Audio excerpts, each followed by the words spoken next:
சனிக்கிழமைகளில் தெரியாமல் கூட இந்த தவறுகளை செய்து விடாதீர்கள். பொதுவாக சனிக்கிழமை நாள் என்பது பெருமாளுக்கும் ஆஞ்சநேயருக்கும் உகந்த நாளாகும். இதோடு நவகிரக அதிபதியான சனி பகவானுக்கு ஏற்ற நாள். இந்த நாளில் தெரியாமல் கூட இந்த தவறுகளை செய்யாமல் இருப்பது நல்லது. அது என்ன என்று பார்ப்பதற்கு முன் நமது சேனலை சப்ஸ்கிரைப் செய்து கொண்டு உங்களுக்கு பிடித்த கடவுளின் பெயரை கமெண்டில் பதிவிடவும். சனிக்கிழமைகளில் இரும்பு சம்பந்தப்பட்ட பொருட்கள் எதையும் வாங்கக்கூடாது.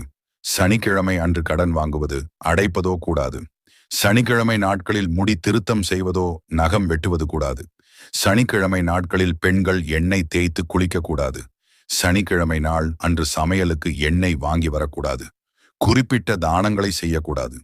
ஊனமற்றவரையோ ஏழ்மை நிலையில் இருப்பவரையோ ஏமாற்றினால் சனிதேவரின் கோபத்திற்கு ஆளாகும் நிலைமை ஏற்படும். இதுபோல செயல்களை செய்யாமல் இருந்து நம் வாழ்வில் புண்ணியத்தை சேர்க்க வேண்டும். இதுபோன்று